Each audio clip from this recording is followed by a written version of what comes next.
everyone, this is my reading statistics video for 2018. I've been keeping track of all my statistics from the beginning of the year. I thought it would be cool to share them because I really enjoy watching these videos and hopefully you guys do too. Starting off with the basics, which is the total number of books I read. I read 117 books in 2018, which is up a lot from 2017 and 2016, in which I read like 45 to 55 books. Those weren't great years for reading. 3 of the books I read were rereads, which seems wrong to me. I'm sure I've reread more, but oh well. And then there were 9 DNFs on top of that. I read a total of 41,074 pages, which is great. And I listened to 7,904 minutes on audio. The longest book I read was Obsidio, which was 615 pages. And the shortest book I read, I think, is Women in Power, which was 115 pages or so. Speaking of pages, 8 of the books that I read were 150 pages or less. 12 of the books I read were between 151 pages and 300 pages.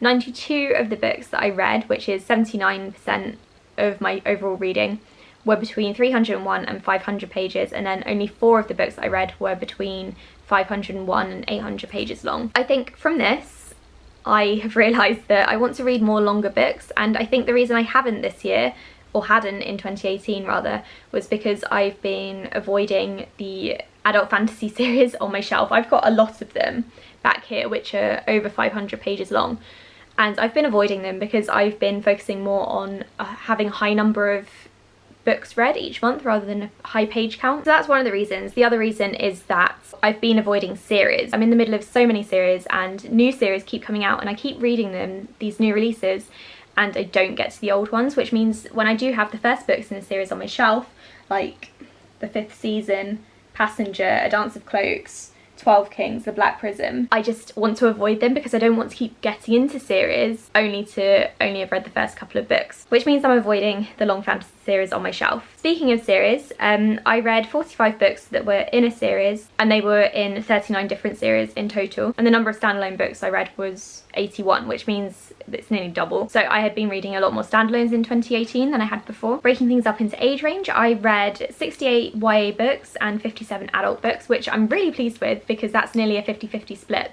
and I don't think that's happened before in all of my years of reading. When I was younger, I started off reading a lot of children's books, and then I moved on to adult books, and then I moved back to YA, and now I seem to be reading a good mixture, which I'm really happy with. I would definitely like to keep this going in the future. I also read 1 middle grade book, as though that really matters. And then breaking the books down into genre, I read 35 contemporaries, which was my most read genre, and then I read 25 thrillers, which is my second most read genre. This is probably how I managed to read so many books in 2018, because contemporary books and thriller books are much easier to read than anything else. So to have 60 out of 117 books be within those 2 genres, I think that's pretty good going, but also it explains a lot. I read 24 fantasy books and 16 sci-fi books. I would normally expect this to be higher, to be honest, because I'm really into fantasy and sci-fi, but this year I've just gotten into thrillers and contemporary somehow. And then, surprisingly, I read 8 non-fiction books, which is a lot for me. I feel like 8 is a good number.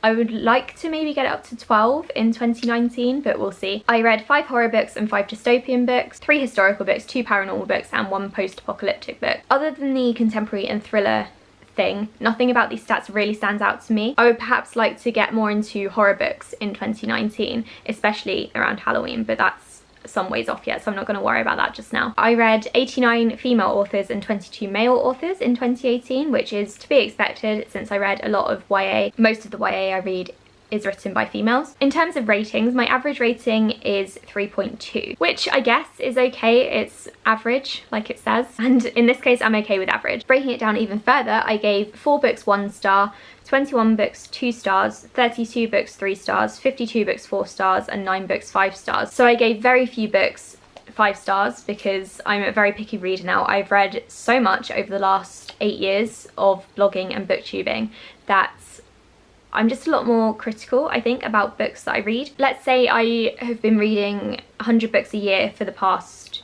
8 years. That's nearly 1,000 books that I've formed opinions about and talked about and kind of analyse so that I can talk about them on my various platforms. And that means that I've developed my critical thinking, and I'm just a lot more picky about the books that I read now. I've also realised that I can't read every single book that I want to, so I have to be quite selective about the books that I read, which is why I think so many books are 4 stars. I gave 52 books 4 stars, which is the highest out of any of these numbers, and I think that's because I'm very picky about what I read and I pick up books that I think I will love although there were clearly books that have disappointed me, considering there are nearly 60 books that I gave 3 stars or lower. But even so, 3 stars isn't really a bad rating for me. It just means that the book was good, average, and didn't really stand out. If a book gets a 2 stars from me or a 1 star, that does mean that it's rubbish. So 3 stars is good. And then my best reading months, if we're talking best in terms of highest ratings, those would be June and October, in which my average rating was 3.8 stars. My worst reading month was December, which had an average rating of 2.6, which is a bit disappointing, but oh well. So that's it for all of my statistics. If you'd like to talk about these in the comments below, then please feel free to do so. Let me know how many books you read in 2018 and what your average rating was, if you know it. I had an amazing time recording these ratings, and I'm definitely going to do the same thing in 2018, and I think I'll do a wrap up every few months in which I talk about my ratings and what I would like to improve upon. I would also maybe like to do a deeper analysis into these ratings, like maybe look into how many books I gave 4 or 5 stars that were written by female or male authors, or see if there's some sort of correlation between how many books I read in a month and how low or high my average rating is. So those are just some things that I'm thinking of doing. If you've got any other ideas for me, then leave them in the comments below and I will make note of those. Thank you so much for watching my video, and I'll speak to you all in the next one. Bye!